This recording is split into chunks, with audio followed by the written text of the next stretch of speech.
CIAP, Centro Espírita Altivo Panfiro. Uma casa de amor. Boa tarde. Sim, senhor. Missionários da Luz que nós estamos estudando. Sim, senhor. E a Dilane fez o favor de me dar o livro errado, Não, trazer os eu mensageiros. estou no meu livro certo.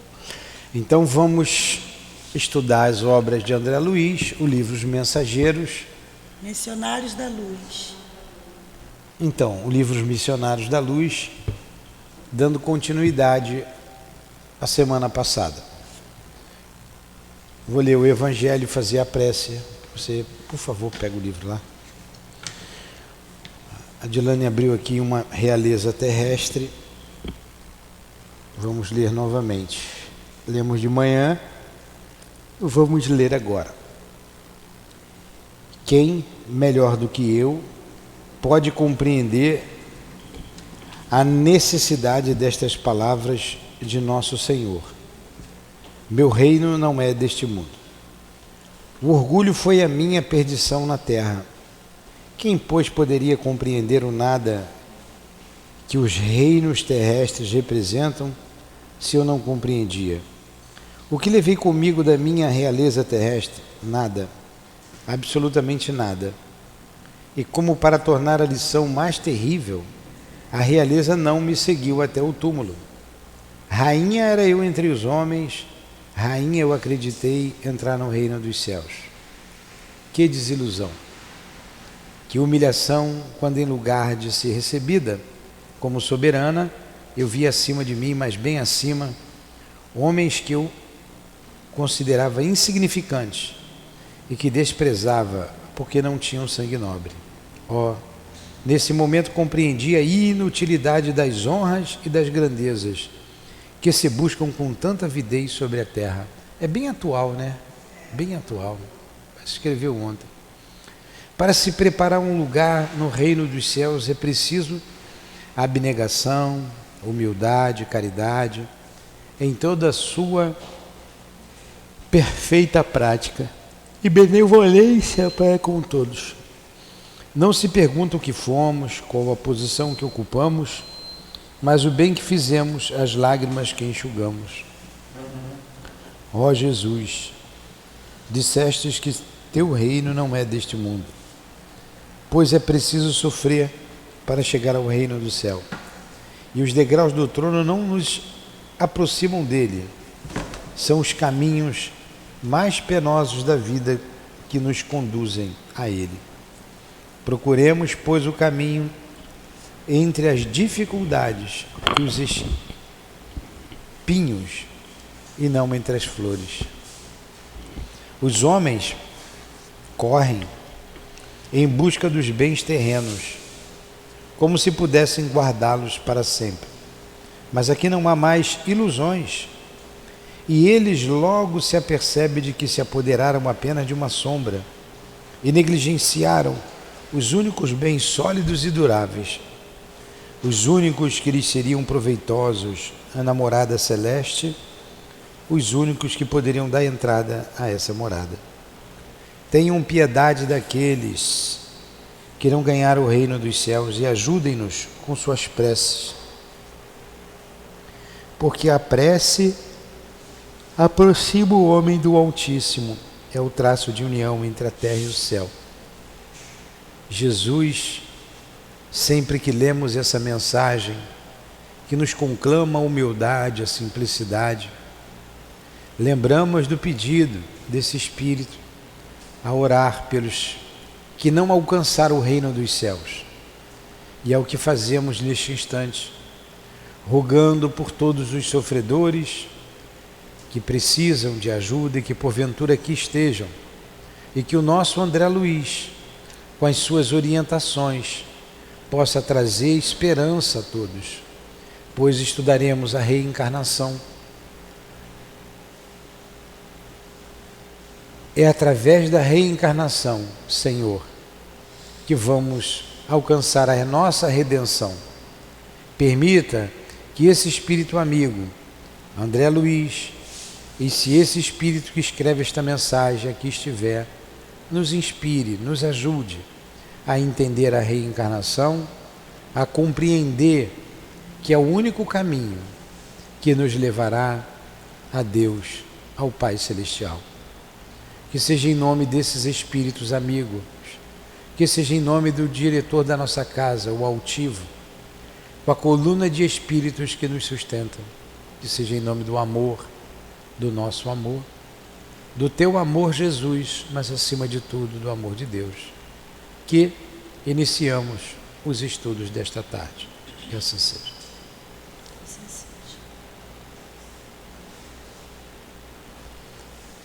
Então, meus amigos, boa tarde mais uma vez, boa tarde aos nossos amigos que nos ouvem de casa, os internautas, ou no rádio. Todas as semanas a gente dá um resumo desse capítulo, ele não chega no fim, né? Ele é muito importante. Então eu vou pegar do departamento de reencarnação, que é muito interessante. Ali, o André Luiz, com os nossos irmãos, o Manassés, não era o encarregado, ele falou da reencarnação de um amigo que seria um completista. Ele roga para que ele fosse completista. A gente vai ter parou, creio que seja aí, ou que seja um completista. Ou a gente viu semana passada, deixa eu ver. Não, semana passada ele explicou o que era o completista. O Manassés respondeu para ele, né? Agora nós estamos aqui na frente. O completista é aquele que consegue resolver todos os seus problemas quando reencarna, todas as suas pendências espirituais aqui na Terra, não é? E durante esses estudos sobre a reencarnação, nós vimos algo muito interessante. O completista ficou lá para trás, que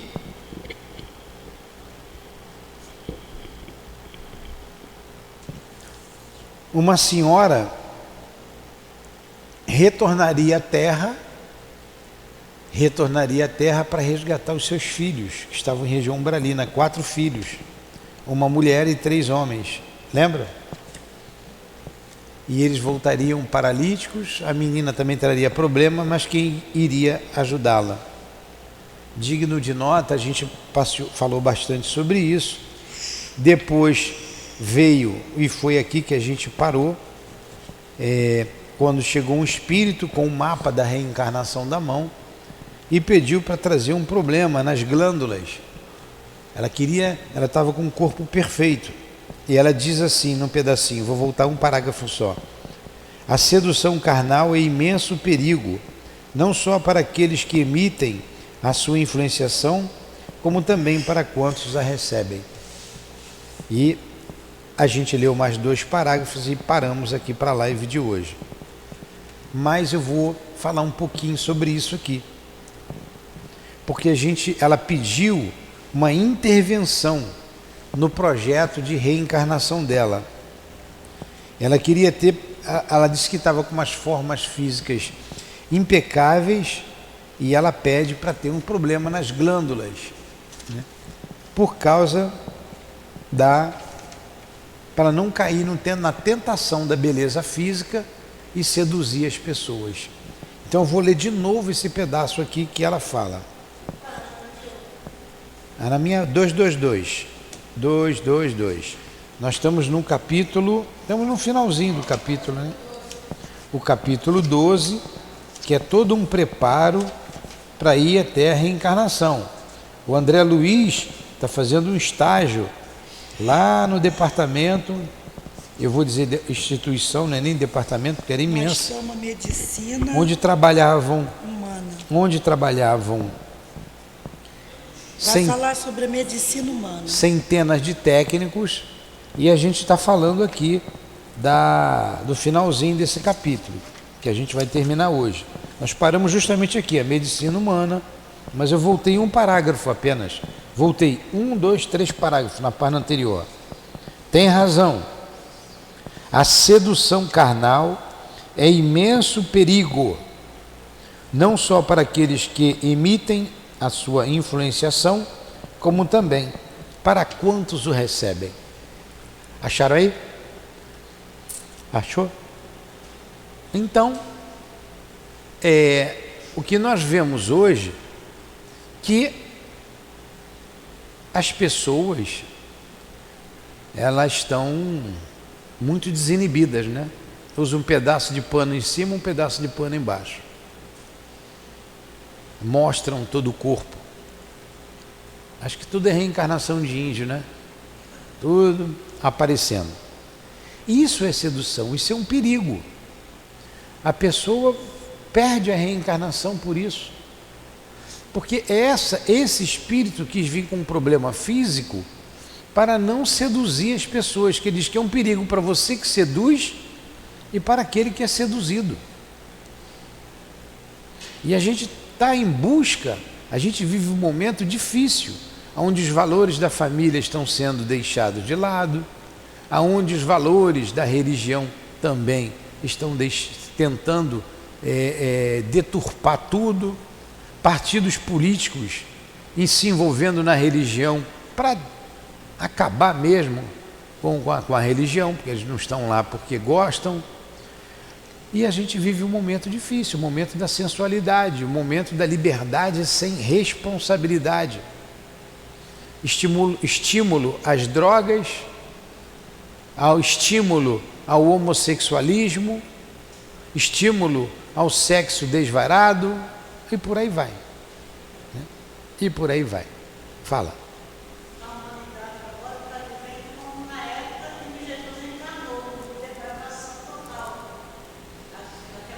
Pois é, a época de Sodoma e Gomorra.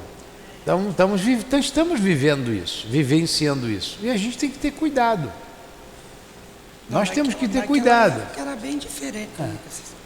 Naquela época, a mulher que se prostituía e os homens matavam ela toda pedrada. Naquela época era muito pior do que hoje.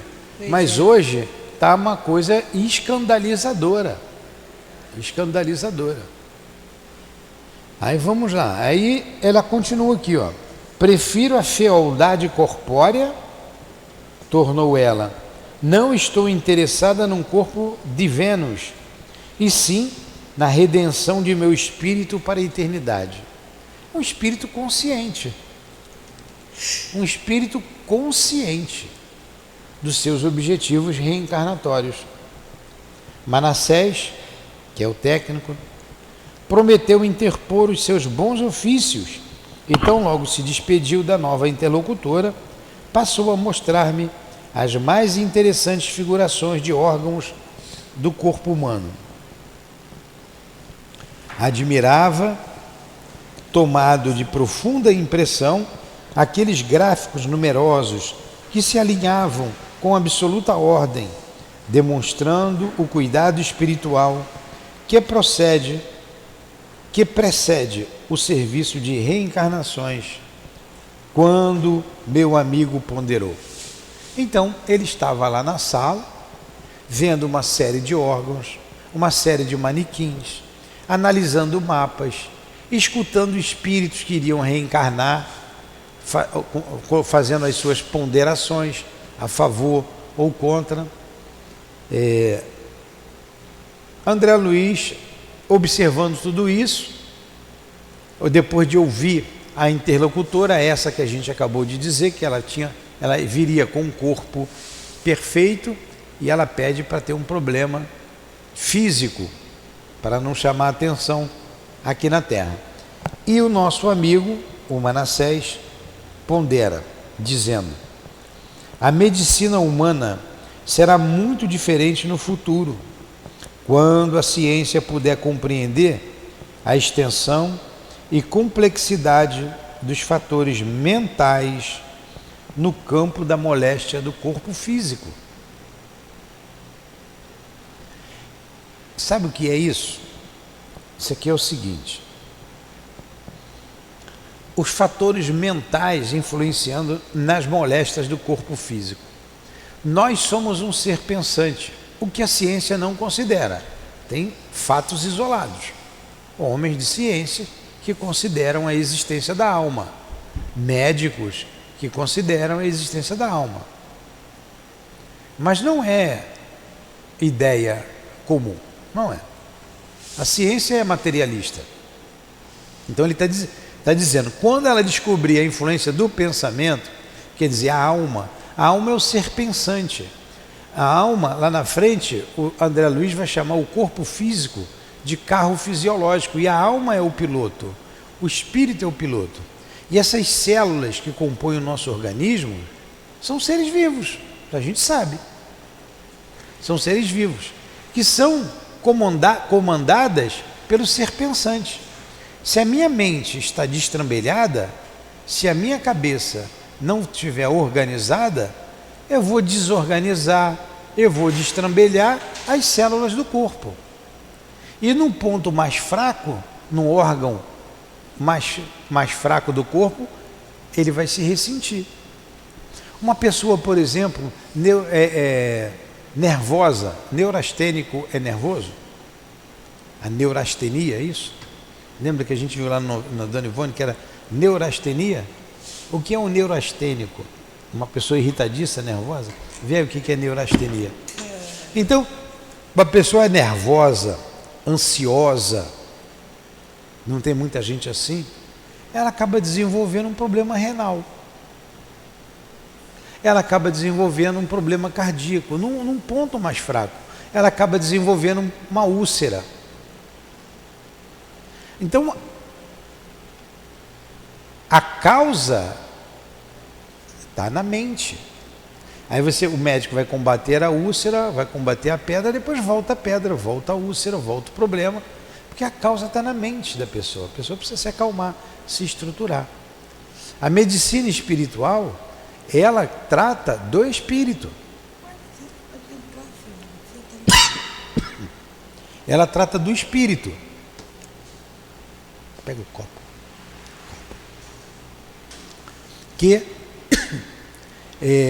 Porque você tratando do espírito, você vai atingir o perispírito, e o perispírito o corpo físico. Atingir o corpo físico. Então ele está dizendo, quando a ciência do homem souber disso, levar em conta o perispírito, levar em conta o espírito, vai ser outra revolução. Fala, Eliné. Outra revolução. Pode ser. Acender a luz lá de trás. Muito raramente não se encontram as afecções diretamente relacionadas com o psiquismo. Olha o que ele está dizendo aqui. Muito raramente não se encontram as afecções diretamente relacionadas com o psiquismo.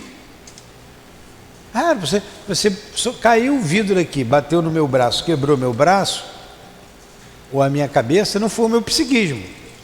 Né?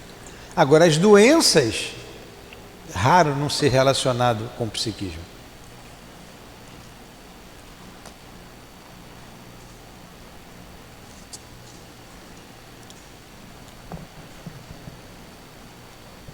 Todos os órgãos são subordinados à ascendência moral.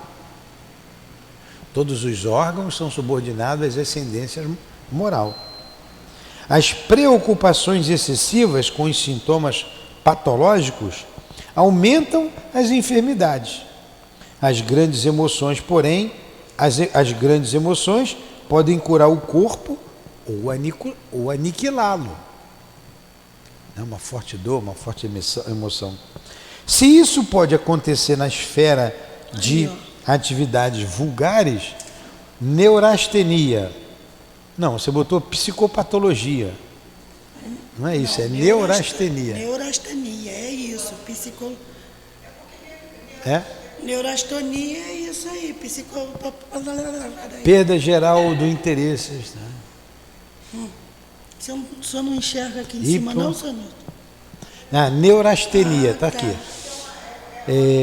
É uma psicopatologia. Lembra do médico que a Dona Ivone falou que que é o beletrista, ele era neurastênico.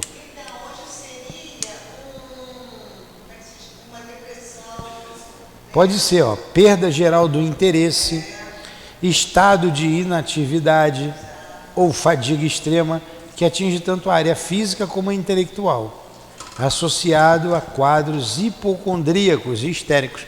Tudo vem do psiquismo. Ele era psicólogo hoje. Hoje daria o nome de médico psicólogo. Não. O médico, ele era o neurastão. Não. A neurastenia é uma doença. Que deu É um distúrbio. É um distúrbio que seria perto da depressão. Da depressão, que antigamente chamava neurastenia. A gente quase não usa, né? Médico que usa, né? Mas não sei. É uma palavra nova. Isso. Você. Aquela também que fala aqui Você quer falar alguma coisa? A melancolia não se usa mais. Melancolia era uma tristeza também da alma. O que é a melancolia? Uma tristeza da alma. Você fica com a alma triste, você acaba ficando doente. Acaba adoecendo, acaba morrendo. Você acaba morrendo antes do tempo. Né?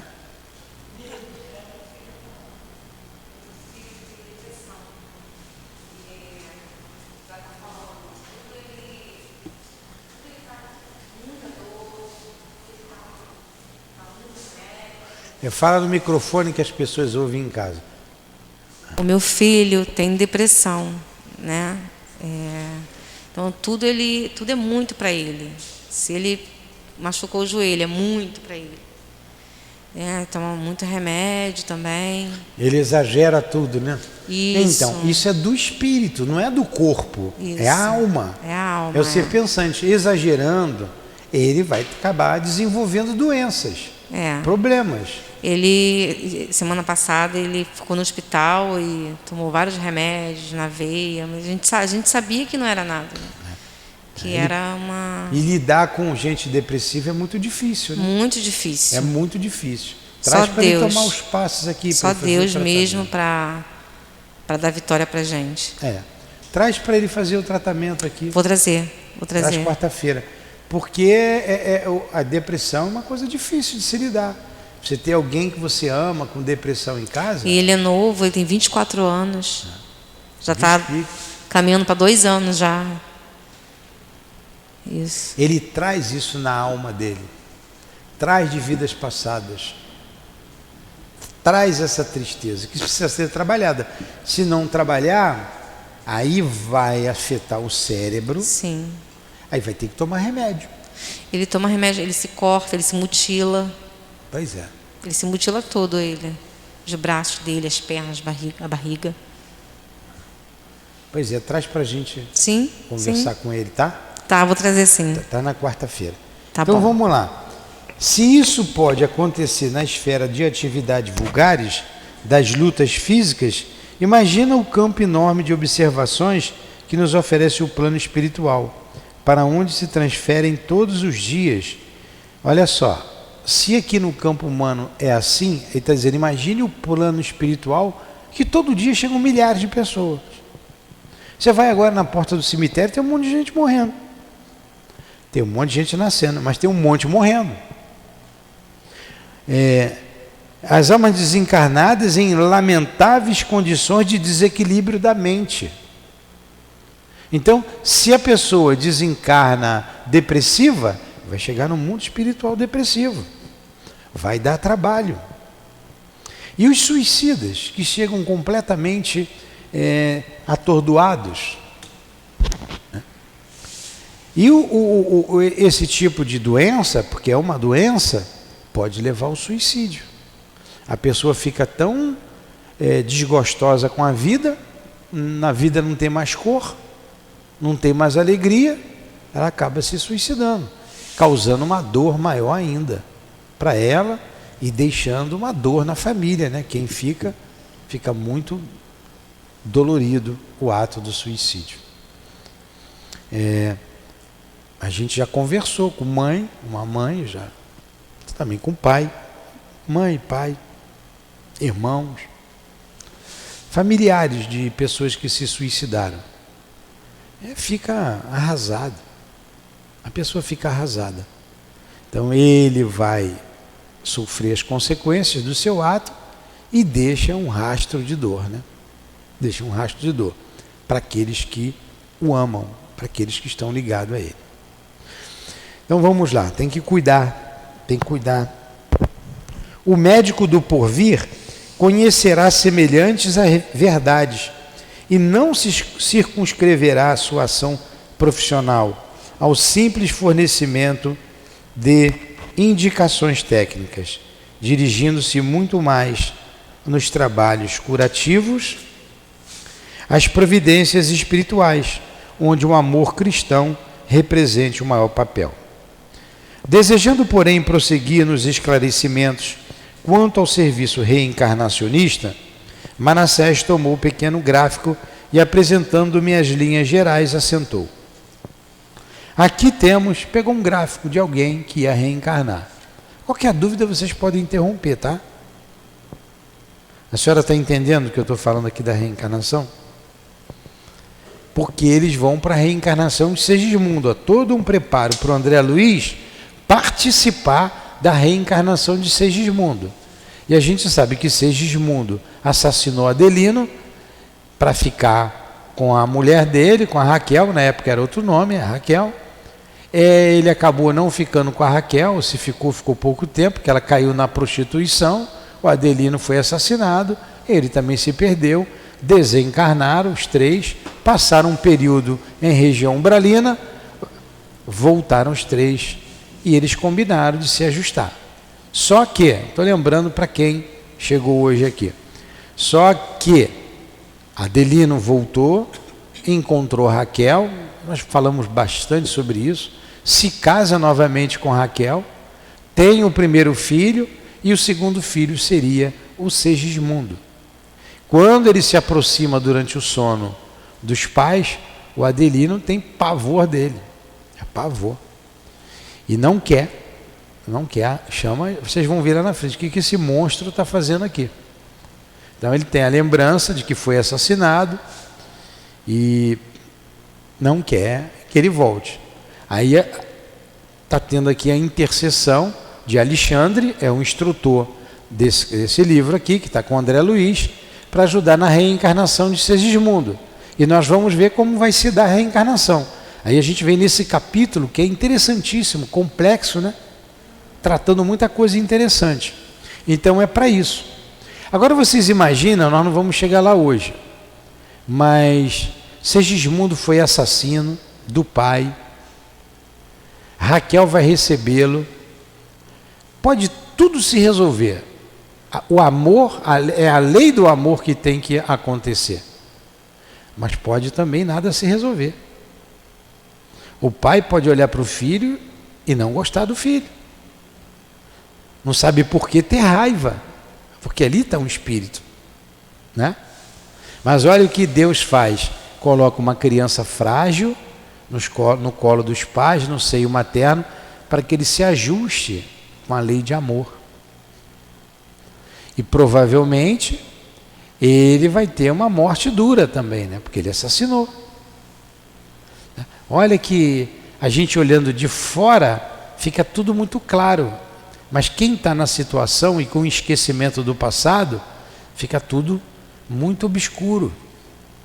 Por que comigo? Por que meu filho morreu assassinado?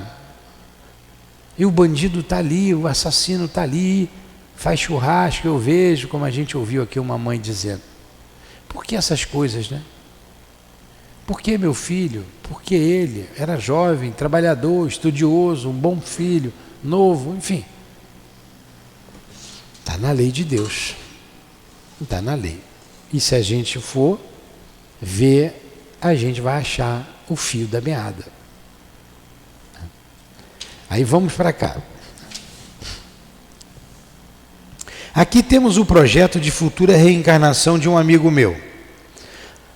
Não observa certos pontos escuros desde o cólon descendente à alça sigmoide? Que eu não sei o que é a alça sigmoide, não.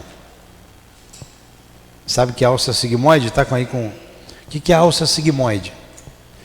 Isso indica que ele sofrerá uma úlcera de importância nessa região, logo que segue a maioridade física.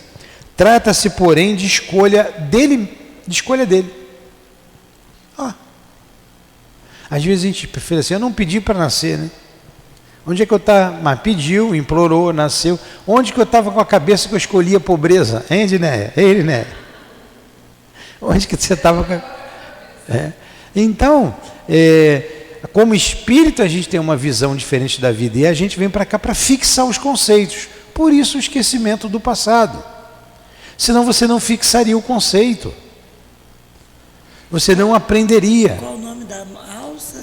Alça sigmoide. Ah, tá, que o senhor falou sirimoide.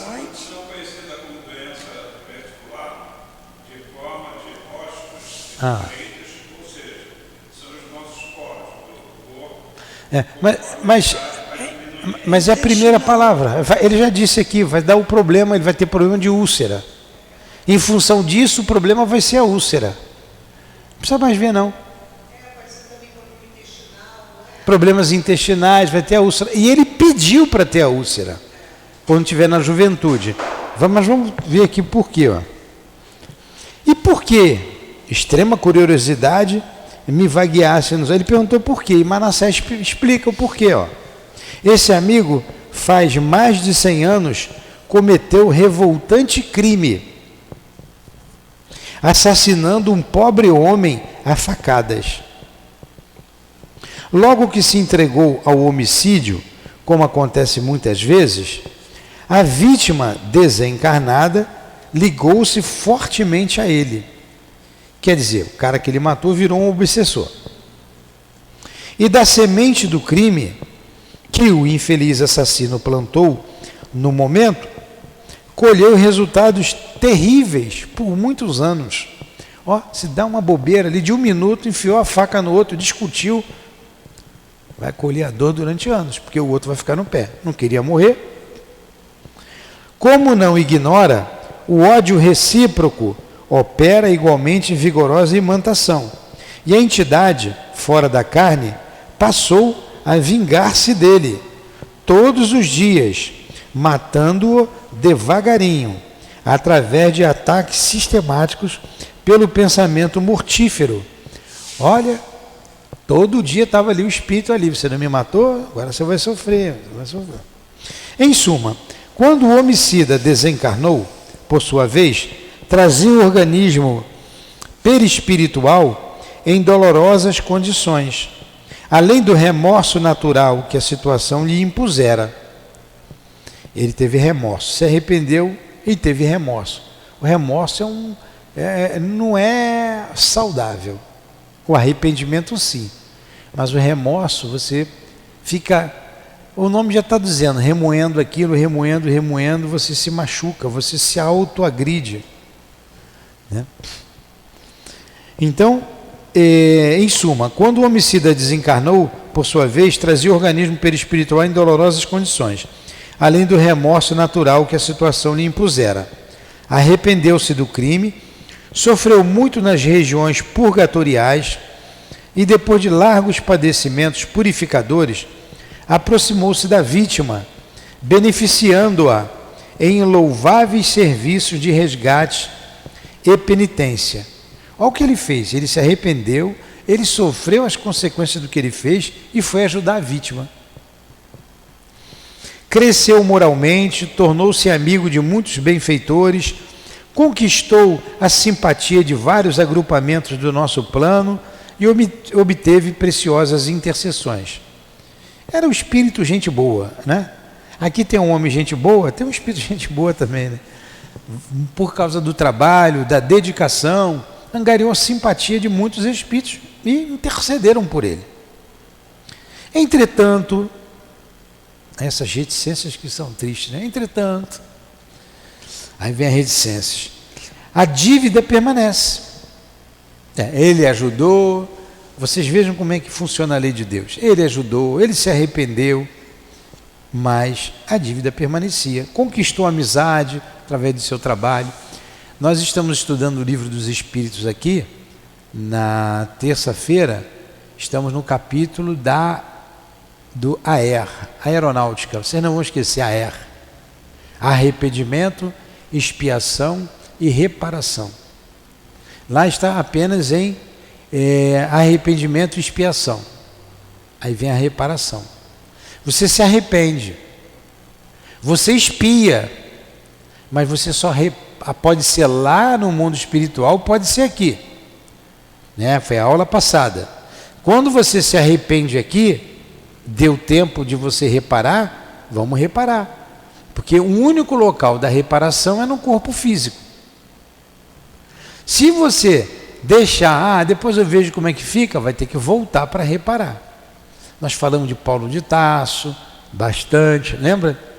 Aí está aquele, gente boa, todo mundo gostava dele, trabalhador, foi junto da vítima, ajudou a vítima, mas tinha que reparar. Aí ele retorna, vamos lá, vai ter essa úlcera.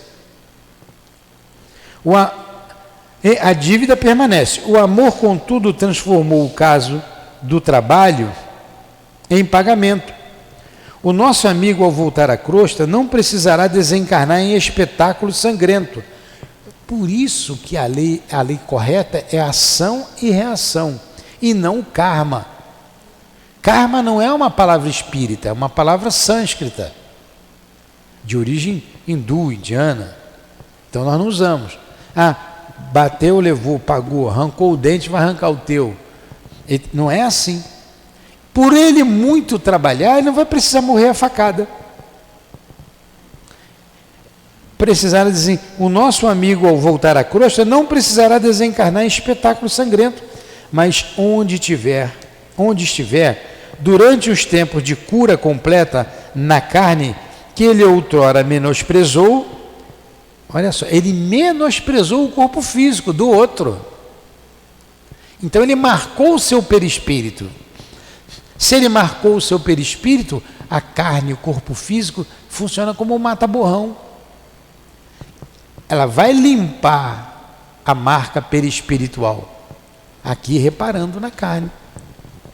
Uma vez um amigo disse para mim assim, Nilton, ele tinha vidência, mas teu corpo é cheio de rabisco, cheio de corte, tudo marcado de preto, tudo marcado. Eu falei, caramba, o negócio está ruim para o meu lado.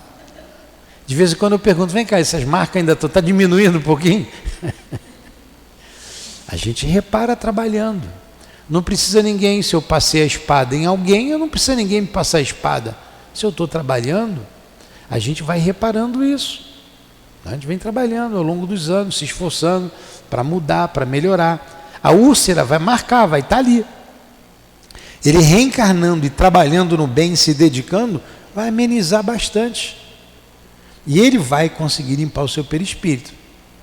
Agora, se ele vier e fizer grandes bobagens, tudo indica que não vai fazer, né? Porque ele se arrependeu. Já se passaram 100 anos, olha aí, 100 anos. Ele caminhou. Só que ele caminhou, passou 100 anos, ele se eleva. Se ele chega num patamar, o espírito chega numa condição que ele para. Ele não consegue ascender, ele quer ascender, mas não consegue, porque ele tem um peso, que a gente chama de peso específico. O André Luiz que fala de peso específico, numa dessas obras, ou nessa aqui mesmo lá na frente. Não, entre ação e reação ele fala desse peso específico. Então você não consegue ascender. Mesmo que você tenha esquecido, não é o caso dele, que ele lembrou. Mesmo que você tenha esquecido, você vai ver, por que eu não consigo ascender? Tem uma marca ali, pedindo reparação. Você, vou voltar. Aí você mergulha na carne. Entendeu? Alguns processos, você falou para depressão, alguns processos de dor, ela não se resolve numa vida, em 2 vidas, em 3 vidas, demora séculos. Uma bobagem que a gente faz demora séculos para você se recuperar. Só depende de você. Só depende de você. Se você tiver forças, você acelera. Mas se for um espírito comum, vai demorar. Alguns suicidas levam aí séculos para reparar a bobagem que fez. Então vamos lá. A gente vê o caso, hoje eu citei aqui, eu vou lembrar. Pô, pena que hora, para esse relógio aí, já está acabando. Tem que acabar aqui. Mas vai dar tempo de acabar esse capítulo, pelo menos. Eu estava falando do Rochester, lembra? Você estava aqui, né? Eu gosto das obras do Rochester. Ouviu, né? Então o Aurangzeb, que era uma figura lá do livro, pô, ele levou aí 3.000 anos para se recuperar. 3.000 anos. E na última encarnação dele só andava na cama. É o Jerônimo Mendonça, tem um livro chamado O Gigante Deitado. Ele é até engraçado, ele saía numa maca, em tudo quanto é lugar na rua. Com 18 anos, ele não se levantava mais da cama. É uma passagem engraçada, que ele, como eu não contei lá, vou contar aqui. Ele foi para o cinema, a maca, onde ele andava na rua, o pessoal conhecia, empurrando ele com a maca, né, para lá e para cá. Ele muito falador, conseguiu ser mais falador do que eu, né? Muito falador. Aí ele esbarra lá no cinema uma moça lá, a maca esbarra. Aí a mulher reclama, né? Poxa, aonde eu vou, tá esse aleijado na cama. Vou no mercado, tá ele no mercado. Vou não sei aonde, tá ele, até no cinema. Aí ele vira para ela e diz assim: mas a senhora não para em casa, hein? Então ele sempre tinha uma resposta alegre. E ele diz ali, ele com uma dor imensa da angina e uma fila de gente para pedir conselho a ele. Eu não sabia a dor que ele estava sentindo. E com peso de 30 quilos no peito, atendendo as pessoas. Então vocês vejam quantos milênios esse espírito levou para se reerguer. Tem um livro ali, esse tem ali, não sei se ainda tem, eu tenho que ver os livros ali com o Omar. Como é que é o nome?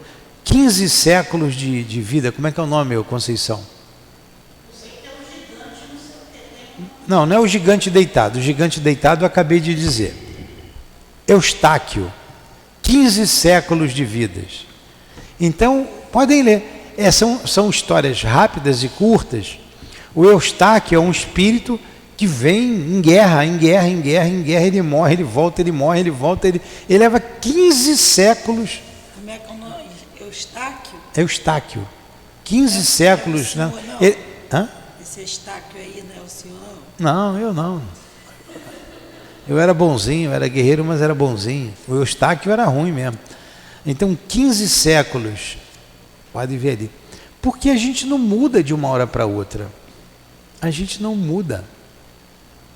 A gente vai devagarzinho, gosta daquilo, volta, sofre no mundo espiritual, volta de novo fazendo a mesma coisa. Teimoso, né? Rebeldia. Aí vamos lá. Alguém falou Newton?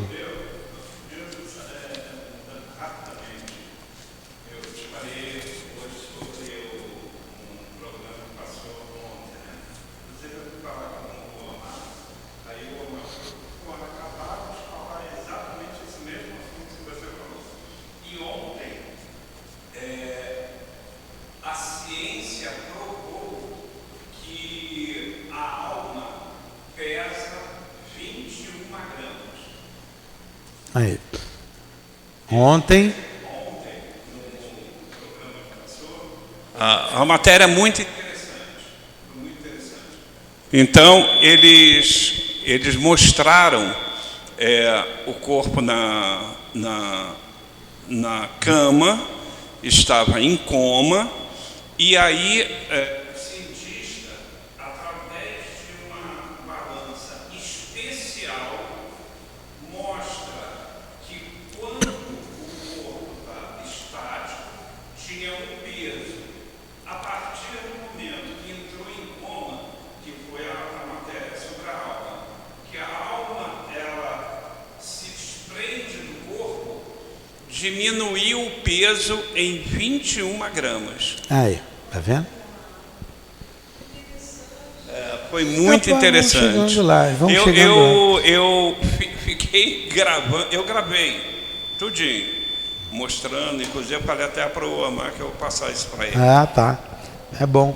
Então a gente vê aí a ciência pesquisando. Isso aí eu coloquei aqui, experiência de quase morte. Experiência de EQM. A ciência comprovando a existência da alma. Então vamos lá. Olha aqui. O nosso amigo, ao voltar à crosta, não precisará desencarnar em espetáculo sangrento, mas onde estiver, durante o tempo de cura completa da carne, que ele outrora menosprezou, carregará a própria ferida, conquistando dia a dia a necessária renovação. Experimentará desgostos em virtude do sofrimento físico pertinaz. Lutará incessantemente desde a eclosão da úlcera até o dia do resgate final do aparelho fisiológico. Entretanto, se souber manter-se fiel aos compromissos novos, terá atingido mais tarde a plena libertação. Você está vendo? Entretanto, porque muitas vezes a gente vem e se complica mais ainda. Acaba se complicando. Então a gente não pode complicar. Não deve, né? Examinei impressionado a planta educativa e, porque não encontrasse palavras bastante claras para pintar minha admiração, silenciei comovidamente. Compreendendo-me o estado da alma, o companheiro continuou. São inúmeros projetos de corpos futuros em nossos setores de serviços.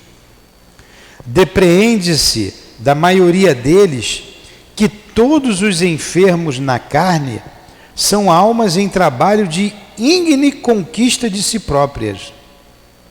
Aí, Irineia, eu lembro que você disse que trabalhou lá no INCA, né? Trabalhava lá. E não conseguiu ficar, né? De tanta dor, né? Tá, olha ali. Que crianças são aquelas? Que pessoas são aquelas? Não é só as crianças, tem um setor de crianças.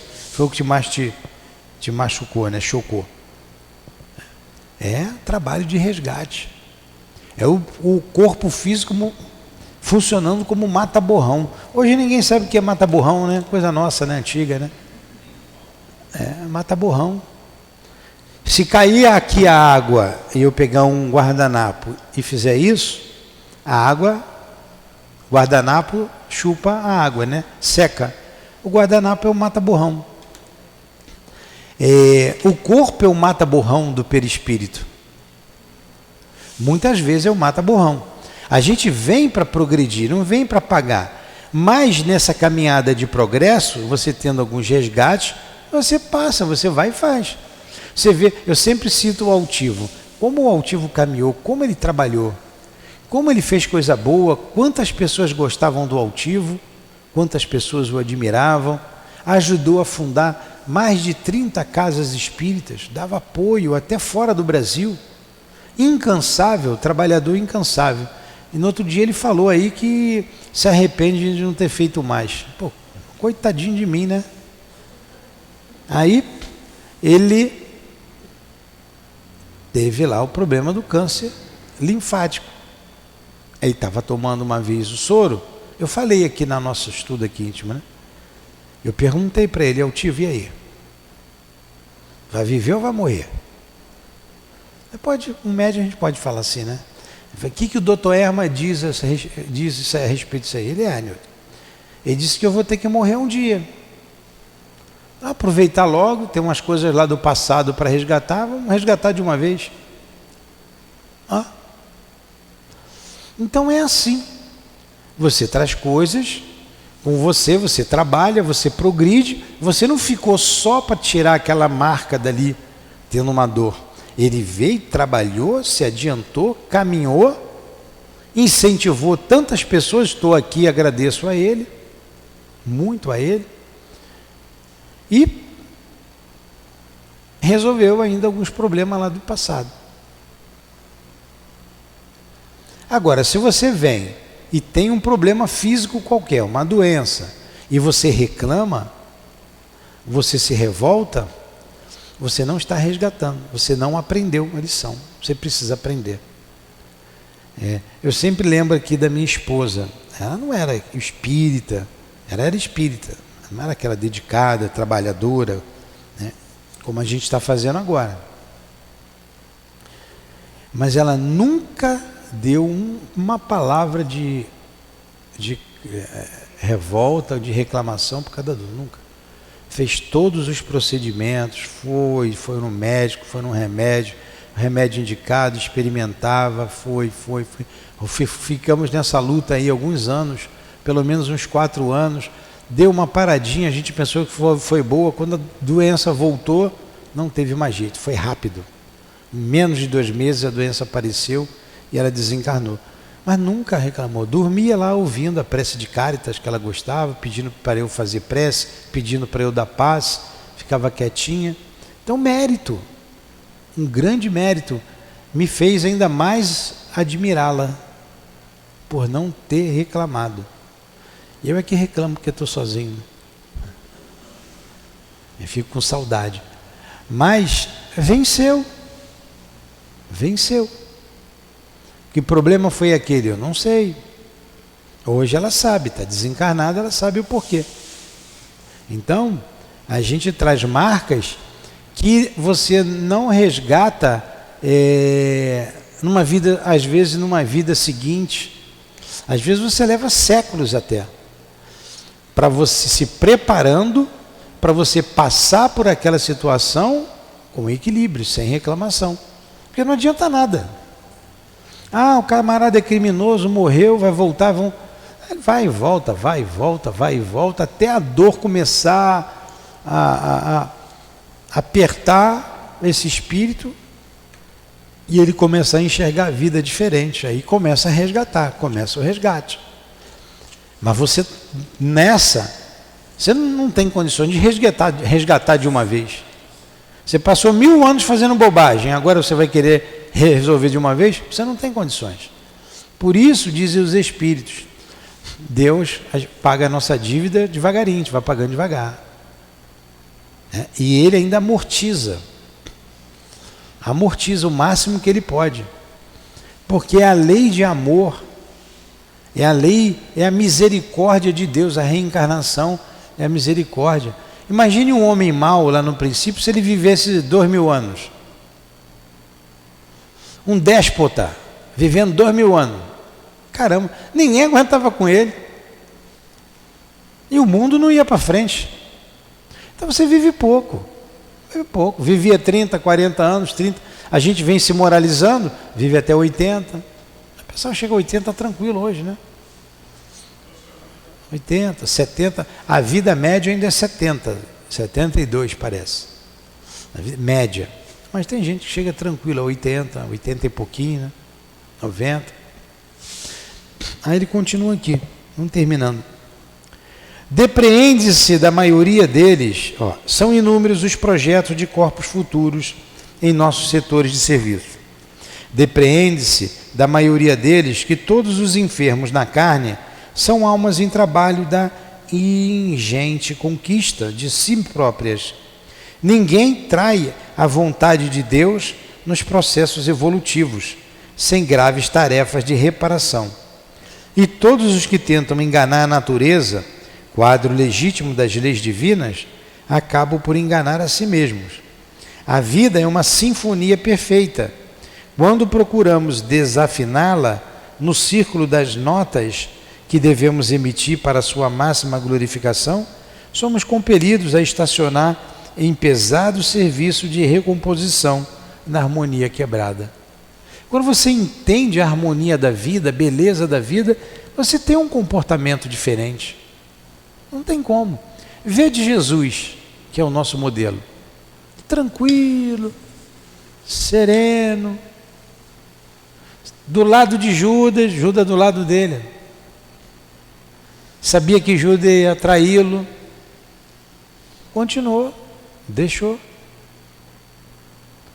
Conviveu com Judas até o fim.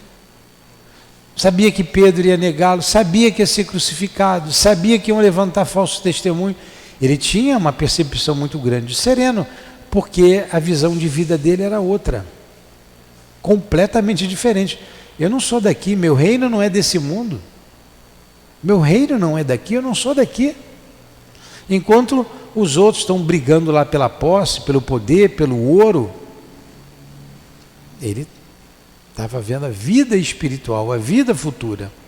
Enquanto Pilatos estava com medo de perder tudo, o poder, ele não se importou nem com a vida dele. E uma morte crudelíssima. Mas ele sabia que isso aí ia ficar para o evo dos tempos. Espírito poderoso. Nunca escreveu nada, só passou para aqueles apóstolos ali, simples, acharam interessante, escreveram, está aí. Por mais que tentem manipular, está até hoje aí. E durante alguns dias ali permaneci na instituição benemérita, compreendendo que a existência humana não é um ato acidental e que o plano da ordem divina, a justiça exerce o seu ministério todos os dias, obedecendo ao alto desígnio que manda ministrar os dons da vida a cada um por suas obras. Dá uma outra visão para a gente, né? De vida, de reencarnação.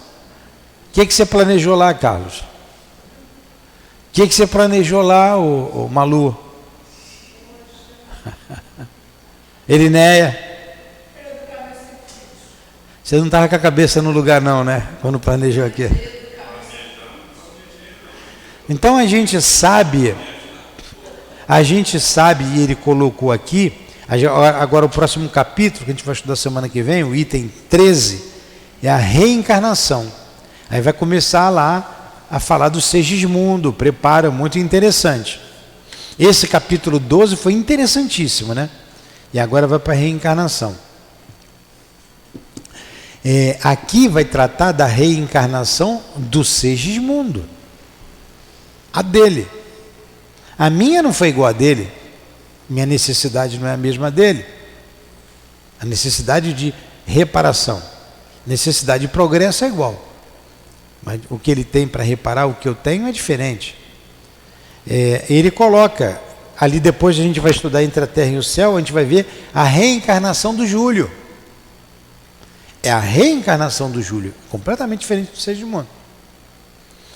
Então ele colocou aqui nesse capítulo anterior, lembra quando ele disse que uma grande percentagem havia um preparo para reencarnar, todo um preparo. Então todo aquele que já tinha uma certa lucidez, que já tinha meios de progredir, tinha esse preparo, esse planejamento. Mas uma grande percentagem reencarnava apenas pelos impulsos biológicos. Ficariam à mercê da força das coisas, da reencarnação. Lá na reencarnação de Júlia, ele fala bem isso, fala com mais clareza. É porque choca, mas é uma verdade. Nós temos um corpo animal. O cachorro também tem, o gato, o elefante, o carneiro, a onça, o leão. Não nasce? Nasce. Se um homem tiver uma relação sexual com uma mulher, a mulher fértil, no seu período de fertilidade, e ele fértil, vai engravidar. Virá um espírito ali. Não falta espírito, vai mergulhar. Assim, para nascer. Vai mergulhar. Agora, que espírito será esse? Que espírito será esse? Essa é a questão. É um espírito que se foi necessário todo um planejamento, ou mergulhou ali porque quis, está no oba-oba da vida? É um espírito que quer nascer para experimentar, muda, enfim. Não vou entrar aqui em alguns detalhes, senão vou ter que falar coisas que não vai dar tempo de eu explicar tudo. Mas é assim que acontece. Question? A gente leu aqui no Evangelho uma rainha de França, que eu gosto muito. Ela foi rainha. Então ela deu essa mensagem lá na época de Kardec, né? Na época de Kardec. Foi a rainha daquela ali, em torno ali daquele período, certo? Já deve ter reencarnado, com certeza. 1857 para 2021, 100 e poucos anos. Pode ter nascido até mais de uma vez, reencarnado mais de uma vez. Será que veio como princesa ou rainha de novo? Porque ela disse ali, como rainha, rainha eu era entre os homens, rainha pensei de ser recebida no reino dos céus, mas que desilusão, quando vi acima de mim seres que eu não considerava, porque não tinham sangue nobre. Então ela diz que para alcançar o reino dos céus é preciso a abnegação, a humildade, não é? Diz isso. E será que ela pediu não as riquezas do mundo, não os poderes que o homem busca com tanta avidez, ela coloca ali.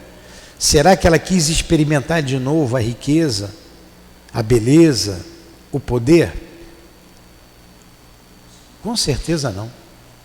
Não, com certeza, não vou responder pela cabeça dos outros, né? Mas pelo que ela colocou ali, ela se arrependeu.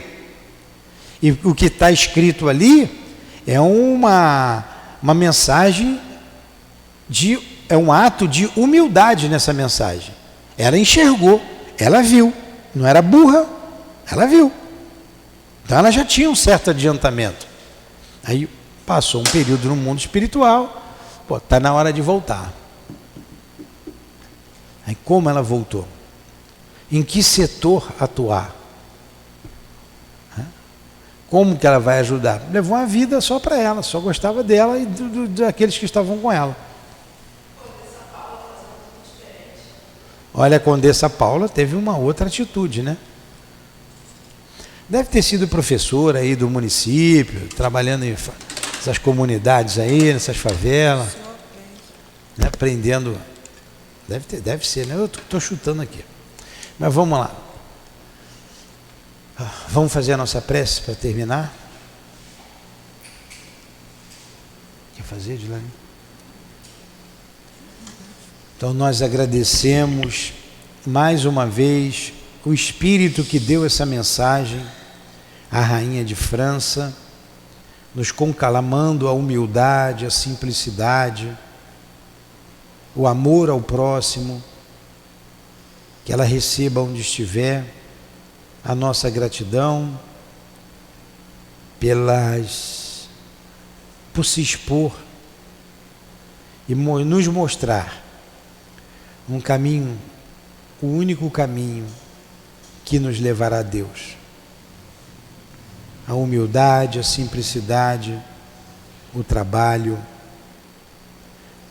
E assim, Jesus, aqui estamos, aprendendo com esses espíritos, aprendendo com André Luiz, com a sua experiência, com a experiência de outros irmãos, a valorizar a vida e caminhar para Deus, nos despojarmos de defeitos, de vícios, e para isso pedimos a Ti forças para conseguirmos melhorar, modificar nossa maneira de ser, de pensar, de sentir, e modificando para seguir o Teu Evangelho, para seguir a lei de Deus. Ajuda-nos, Senhor. Cansamos de sofrer. Queremos vencer a nós mesmos. Olhai por nós. Olhai pela nossa casa espírita. Olhai por todos que nos ouvem à distância, Senhor. E ajuda a nossa humanidade a crescer, a caminhar, a desenvolver o sentimento da humildade e da simplicidade, como nós outros aqui necessitamos. Envolva o nosso esforço, a nossa casa espírita, e nos despeça-nos, Senhor, sob o Teu amor, a Tua paz. Que seja em nome, então, do nosso altivo, diretor da nossa casa, com os espíritos guias desta casa de amor, em nome do André Luiz, dos irmãos Leon Denis, Allan Kardec e os que estão aqui a nos sustentar.